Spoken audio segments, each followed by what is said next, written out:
90 პოლიტიკური პატიმარი ქვეყანაში საქმეების შესწავლის შემდეგ გამჭვირვალობა საქართველოს საბოლოო მონაცემები დღეს გამოაქვეყნა. ეს ის ხალხია, რომლის წინააღმდეგ გამოტანილ განაჩენებს პოლიტიკური მართლმსაჯულების კვალი ეტყობა. საერთაშორისო ორგანიზაციის მკვლევარებმა ევროსაბჭოს საპარლამენტო ასამბლეის რეზოლუციებში გაწერილი კრიტერიუმების მიხედვით შეისწავლეს დოკუმენტები და დაადგინეს, რომ 90 პატიმრის საქმეში ცხადად ჩანს პოლიტიკური მართლმსაჯულების კვალი. 90 ადამიანი ამ სიაში დღეს არსებული მდგომარეობით შეტანილი და თითოეული მათგანი აკმაყოფილებს მინიმუმ ერთ კრიტერიუმს მაინც, ძალიან ბევრი სამ კრიტერიუმს და არსებობენ ასევე პოლიტპატიმრები, რომლებიც ხუთივე კრიტერიუმს აკმაყოფილებენ, მათ მიმართ დარღვეული იქნა ფუნდამენტური უფლებები, ისინი იყვნენ ასე თქვა დევნილი იმ ქმედებისთვის, რომელიც არ წარმოადგენს დანაშაულს, ან სასჯელი იყო არაპროპორციული, ან მათ მიმართ მოპყრობა იყო დისკრიმინაციული, ან მათ მიმართ დაირღვა სამართლიანი სასამართლოს ელემენტარული პრინციპები.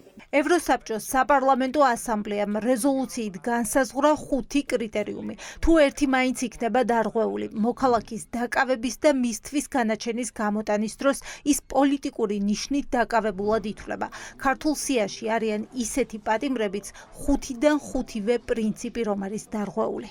ამ კრიტერიუმების საფუძველზე ჩვენ შეგვიძლია ვთქვათ, ყველა ეს ადამიანი არის პოლიტიკური პატიმარი, მათ დაერღვათ სხვადასხვა უფლებები. შეგვიძლია გითხრათ ასევე 4 ოქტომბრის кейსთან დაკავშირებით, სადაც პირდაპირ დარღვეული იყო საჯაროების პრინციპი, დღემდე ერთი სრულ პოლიციელიც დასჯილი არ არის, მაგრამ მეორე მხრივ ჩვენ ვხედავთ, რომ ამ ადამიანების ჩვენებებით 100-მდე ადამიანი არის დღეს დაკავებული და დაპატიმრებული. მზია ამაღლობელი, ელენე ხოშტარია, საბა სხვიტარიძე და კიდევ 10 ადამიანი ამ 5-ვე კრიტერიუმს აკმაყოფილებს. მათი უფლებები დაირღვა დაკავების დროსაც და სასამართლოშიც. სასჯელიც არაპროპორციულია და დაკავების უკან პოლიტიკური მოტივები დგას.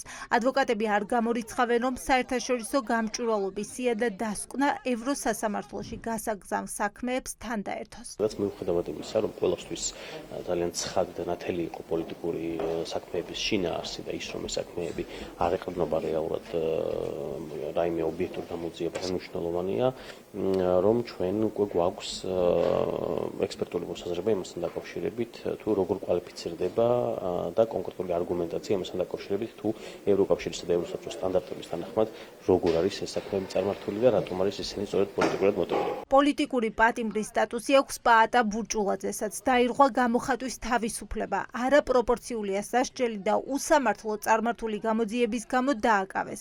სავარაუდოდ მისი დაკავება პოლიტიკური მოტივებითაა ნაკარნახევი. მსოფლიო ბანი ახლა უკვე სააპელაციო ინსტანციის განაჩენის მოლოდინშია.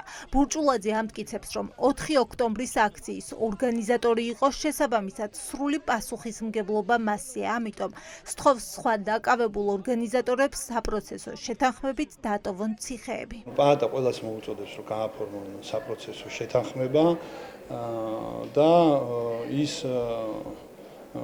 ყველანაირად ცდილობს, რომ მთელი ტვირთი თავის თავზე აიღოს და ის ამბობს, რომ მხოლოდ მან დაორგანიზა, ის არის ორგანიზატორი ამ შვიდობიანი სახალხო კრების.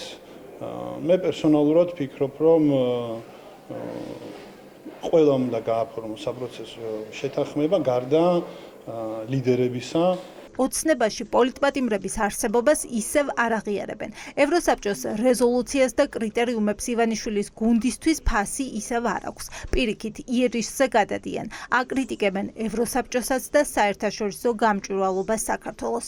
ევროსაბჭოს საპარლამენტო ასამბლეის რეზოლუცია ისიც ჭყალებში დაადგინა, რომ თურმე საქართველოში არჩევნები არ ასახავს საქართველოს მოსახლეობის ნებას. ამიტომ სრული აბსურდია ჯერ ერთი ევროპის საბჭოს საპარლამენტო ასამბლეის რეზოლუცია, როდის აქეთ გახდა საუკეთესო ევროპული სტანდარტი, მე არ ვიცი. საქართველოს ყოველ 100,000 მოსახლეზე პოლიტიკური პატიმრების რაოდენობით პრაქტიკულად აზერბაიჯანს უახლოვდება. ეს მონაცემები მზარდია. განაჩენს ელოდება ახლა არა ერთი ისეთი საქმის ფიგურანტი, სადაც სამოქალაქო სექტორის ნაწილი პოლიტიკური მართლმსაჯულების კვალს ხედავს. რაში სჭირდება ამდენი პოლიტიკური პატიმარი ქართულ ოცნებას. ოპოზიცია ორ ფაქტორს ასახელებს: ვაჭრობას დასავლეთთან და ხალხის დაშინებას. მიზანი პოლიტპატიმრების ყოლისა, ტყვეების ყოლისა არის მათ შორის ვაჭრობა, თუმცა ამაზე ძალიან მკაფიო პოზიცია აქვს ევროკავშირს, როგორც ავსტრიის საგარეო საქმეთა მინისტრმა ცოტა ხნის წინ განაცხადა, ეს არ არის ბაზარი, როგორც ივანიშვილს გონია, სადაც მას შეუძლია ტყვეებით ივაჭროს. ამიტომ ეს ადამიანები დაუყოვნებლივ უნდა გათავისუფლდნენ. უნდა გავაკეთოთ ის, რომ არც ერთი წუთით ეს ბრძოლა არ უნდა შეჩერდეს. იმის მიუხედავად, რამდენ ტყვეს აიყვანს ბიძინა ივანიშვილი, აუცილებლად გამოჩნდება ამ ქვეყანაში ხალხი, რომელიც ბრძოლის დროშას ხელში აიღებს და გააგრძელებს ბრძოლას რეჟიმის წინააღმდეგ. მათი ამოცანაა, რომ გატეხონ ბრძოლა, ჩვენი ამოცანაა, რომ გავტეხოთ და ჩამოვშალოთ რეჟიმი. ამდენი პოლიტიკური პატიმარი ნიშნავს ამდენ გაუბედურებულ ოჯახს, ამდენ მოწყვეტილ ადამიანს საკუთარი ოჯახიდან უსამართლოდ.